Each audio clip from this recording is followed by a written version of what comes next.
When I say that you do not have to drive sharp bargains, I do not mean that you do not have to drive any bargains at all, or that you are above the necessity for having any dealings with your fellow men. I mean that you will not need to deal with them unfairly. You do not have to get something for nothing, but can give to every man more than you take from him. You cannot give every man more in cash market value than you take from him, but you can give him more in use value than the cash value of the thing you take from him.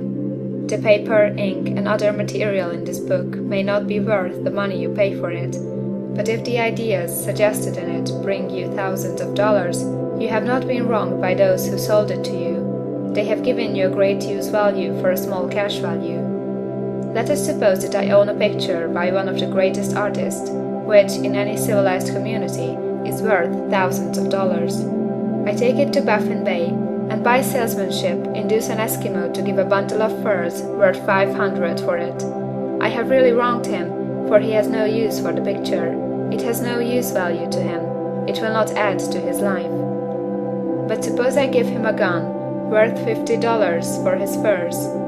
Then he has made a good bargain. He has use for the gun. It will get him many more furs and much food.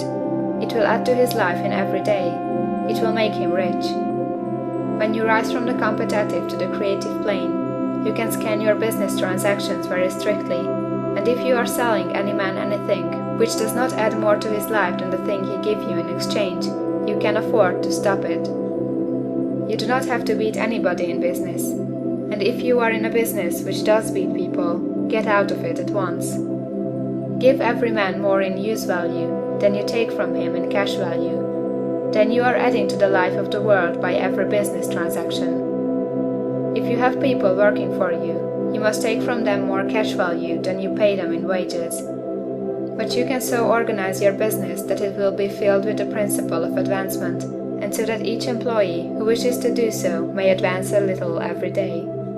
You can make your business do for your employees what this book is doing for you. You can so conduct your business that it will be a sort of ladder, by which every employee who will take the trouble may climb to riches himself, and given the opportunity, if he will not do so, it is not your fault. And finally, because you are to cause the creation of your riches from formless substance which permeates all your environment, it does not follow that they are to take shape from the atmosphere and come into being before your eyes. If you want a sewing machine, for instance, I do not mean to tell you that you are to impress the thought of a sewing machine on thinking substance until the machine is formed without hands, in the room where you sit or elsewhere. But if you want a sewing machine, hold the mental image of it with the most positive certainty that it is being made, or is on its way to you. After once forming the thought, have the most absolute and unquestioning faith that the sewing machine is coming. Never think of it or speak of it in any other way than as being sure to arrive. Claim it as already yours. It will be brought to you by the power of the Supreme Intelligence acting upon the minds of men. If you live in Maine, it may be that a man will be brought from Texas or Japan to engage in some transaction which will result in your getting what you want. If so, the whole matter will be as much to that man's advantage as it is to yours. Do not forget for a moment that the thinking substance is through all, in all, communicating with all, and can influence all. The desire of thinking substance for fuller life and better living has caused the creation of all the sewing machines already made, and it can cause the creation of millions more, and will, whenever man set it in motion by desire and faith, and by acting in a certain way. You can certainly have a sewing machine in your house, and it is just as certain that you can have any other thing or things which you want, and which you will use for the advancement of your own life and the lives of others. You need not hesitate about asking largely. It is your Father's pleasure to give you the kingdom, said Jesus. Original substance wants to live all that is possible in you, and wants you to have all that you can or will use for the living of the most abundant life. If you fix upon your consciousness the fact that the desire you feel for the possession of riches is one with the desire of omnipotence for more complete expression, your faith becomes invincible. Once I saw a little boy sitting at a piano and vainly trying to bring harmony out of the keys, and I saw that he was grieved and provoked by his inability to play real music. I asked him the cause of this vexation, and he answered, "I can feel the music in me, but I can't make my hands go right." The music in him was the urge of original substance, containing all the possibilities of all life. All that there is of music was seeking expression through the child. God, the one substance, is trying to live and do and enjoy things through humanity. He is saying, I want hands to build wonderful structures, to play divine harmonies, to paint glorious pictures. I want feet to run my errands, eyes to see my beauties, tongues to tell mighty truths, and to sing marvelous songs, and so on. All that there is of possibility is seeking expression through man. God wants those who can play music to have pianos and every other instrument, and to have the means to cultivate their talents to the fullest extent. He wants those who can appreciate beauty to be able to surround themselves with beautiful things. He wants those who can discern the truth to have every opportunity to travel and observe. He wants those who can appreciate dress to be beautifully clothed, and those who can appreciate good food to be luxuriously fed.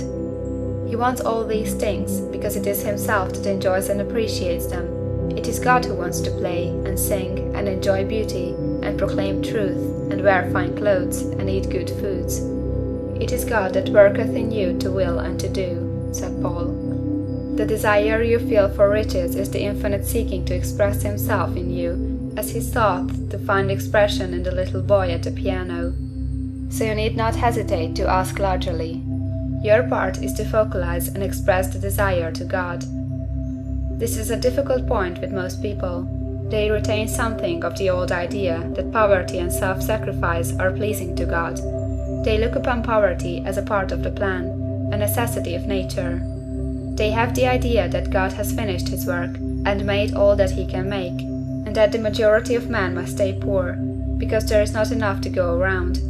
They hold so much to this erroneous thought that they feel ashamed to ask for wealth.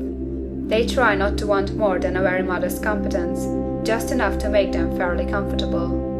I recall now a case of one student who was told that he must get in mind a clear picture of the things he desired, so that the creative thought of them might be impressed on formless substance. He was a very poor man, living in a rented house and having only what he earned from day to day, and he could not grasp the fact that all wealth was his.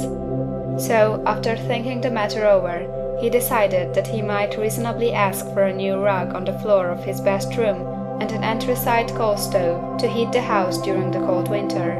Following the instructions given in this book, he obtained these things in a few months, and then it dawned upon him that he had not asked enough. He went through the house in which he lived, and planned all the improvements he would like to make in it.